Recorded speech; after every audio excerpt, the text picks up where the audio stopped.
Hello students, तो आज हम क्लास में आए हैं कुछ और 15 महत्वपूर्ण क्वेश्चंस को लेके।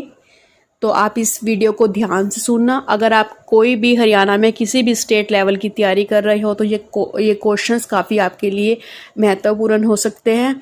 तो आप इसके नोट्स बना सकते हो या सुन भी सकते हो, जिससे आपके दिमाग में बैठ जाए। ठीक है, टाइम वेस्ट नहीं करते और हम शुरुआत करते हैं अपनी वीडियो की, मीन्स की अपने फर्स्ट क्वेश्चन की। ठीक है, तो फर्स्ट क्वेश्चन है, शेख चिली का मकबरा कहाँ स्थित है? तो फर्स्ट क्वेश्चन, शेख चिली का मकबरा कहाँ स्थित है? शेख चिली का मकबरा बच्चों थानेसर में स्थित है। कहाँ स्थित है?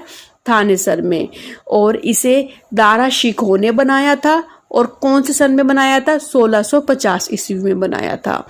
कब बनाया था? 1650 ईस्वी में।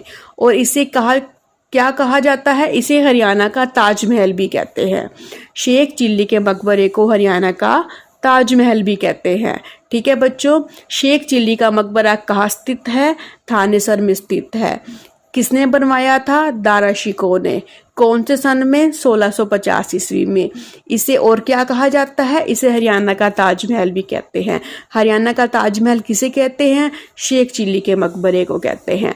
फर्स्ट क्वेश्चन कंप्लीट, आपको याद हो गया होगा।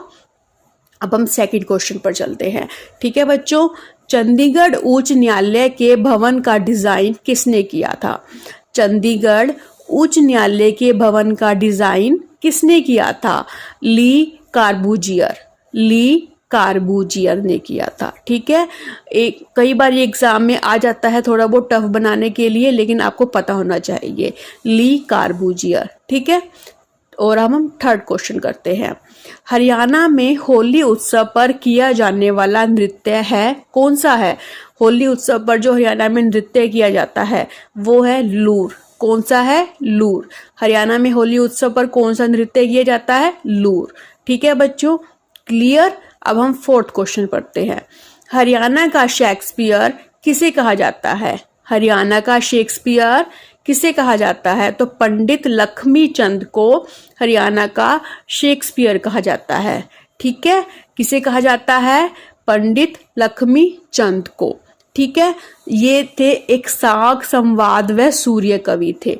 ठीक है, जो इनका पद्मावत संवाद था वो काफी पॉपुलर था। ठीक है, सुंदरता का संपूर्ण दृश्य है उसमें जो पद्मावत संवाद में।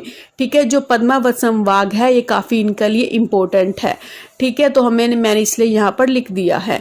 हरियाणा का शेक्सपियर किसे कहा जाता है? पंडित लक्ष्मीचंद को। और इनका पद्मावत संवाद काफी इम्पोर्टेंट है। ठीक है, कई बार पूछ लेते हैं कि पद्मावत संवाद किसके द्वारा लिखा गया, तो हमने आंसर देना है पद्मी लक्ष्मीचंद के द्वारा। ठीक है, ये हमारा फोर्थ क्वेश्चन कंप्लीट। अब हम फिफ्थ पे चलते हैं। पंडित मांगेराम का संबंध किस विद्या से है? पंडित मांगेराम का संबंध किस विधा से है? तो वो है सांग परंपरा। वो कौन सी है? सांग परंपरा। कौन सी है? सांग परंपरा। पंडित मांगेराम का संबंध किस विधा से है? सांग परंपरा। Complete fifth question. सिक्स्थ पे चलते हैं। पेवा मेला हरियाणा के किस जिले में आयोजित किया जाता है? पेवा मेला हरियाणा के किस जिले में आयोजित किया जाता है? कुरुक्षेत्र में। कहाँ पर? कुरुक्षेत्र में। कंप्लीट सिक्स्थ क्वेश्चन हमारा। सेवंथ में चलते हैं। सारे भारत में शिल्पी व कलाकार हरियाणा के किस मेले में भाग लेते हैं? सारे भारत में शिल्पी व कलाकार हरियाणा के सूरज कुंज मेले में भाग लेते हैं। और वो कब मनाया जाता है? फरवरी में। कहाँ पर होता है? फरीदाबाद में। ऐसे भी क्वेश्चन आ सकता है, कौन सा मंथ और कौन से सिटी में मनाया जाता है। ठीक है, सूरज कुंज मेला और फरीदाबाद में मनाया जाता है और फरवरी के महीने में। ठीक है, आगे हम करते हैं एट्थ क्वेश्चन। च्यवन ऋषि की याद में मेला कहाँ आयोजित किया जाता है? च्यवन ऋषि की याद में मेला कहाँ आयोजित किया जाता है? ढोसी की पहाड़ी पर। वेरी इंपॉर्टेंट, ढोसी की पहाड़ी पर किसकी याद में मेला लगता है? च्यवन ऋषि की याद में मेला लगता है। ठीक है, क्लियर। आगे हम नाइन्थ क्वेश्चन करते हैं। ऋतु परिवर्तन व दान पर्व किसे कहा जाता है? ऋतु परिवर्तन व दान पर्व मकर संक्रांति को कहा जाता है और यह कौन से मंथ में होती है? जनवरी में होती है। कौन से मंथ में? जनवरी में। जो मैं आपको ये क्वेश्चन करवा रही हूँ ये कभी ना कभी लास्ट प्रीवियस एग्जाम्स में आ चुके हैं, मैंने वहाँ से ही क्वेश्चन उठाए हैं। आपको इजी लग रहा होगा ये थोड़े से क्वेश्चन, बट ये एग्जाम्स में आ चुके हैं और हम कई बार इजी क्वेश्चन में ही मार खा जाते हैं, इसीलिए मैंने यहाँ पर ये क्वेश्चन रिपीट किए हैं। अगर आपको आते भी है तो आप मन मन में पहले ही आंसर दे दो, जिससे आपको पता लग जाए कि ये क्वेश्चन ठीक है या गलत है। ठीक है बच्चों, अब हम नेक्स्ट क्वेश्चन पर करते हैं। हम कहाँ पढ़ते? क्वेश्चन नंबर 10 पर। रक्षाबंधन के पर्व पर हरियाणा के किस जिले में बाबा खेड़े वाले का मेला लगता है? वो है भिवानी। कहाँ पर लगता है रक्षाबंधन के पर्व पर हरियाणा में? भिवानी। भिवानी में किस जिले में बाबा खेड़े वाले का मेला किस जिले में लगता है? भिवानी में। और कब लगता है? रक्षाबंधन के पर्व पर। ठीक है बच्चों, क्लियर 10th क्वेश्चन। और 11th में हम आते हैं। इब्राहिम लोदी का मकबरा कहाँ स्थित है? रेवाड़ी में। कहाँ पर? रेवाड़ी में। इब्राहिम लोदी का मकबरा रेवाड़ी में। Very important question. ठीक है, और 12th पे चलते हैं। रेवाड़ी की लाल मस्जिद किसके शासनकाल में बनाई गई? रेवाड़ी की लाल मस्जिद किसके शासनकाल में बनाई गई? अकबर के शासनकाल में। किसके? अकबर के शासनकाल में। क्लियर। 13 क्वेश्चन। जींद का कौन सा स्थान दुर्योधन वध के लिए प्रसिद्ध है?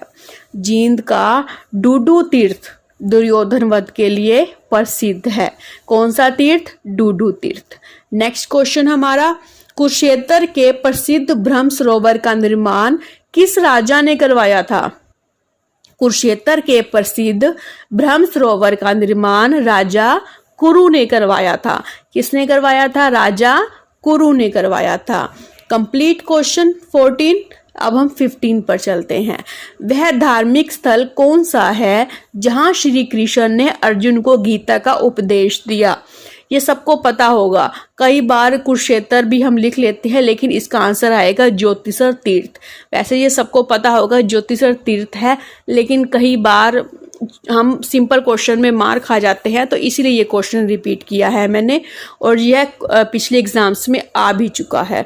ठीक है बच्चों, तो हमने यहाँ पर 15 क्वेश्चन कर लिए हैं।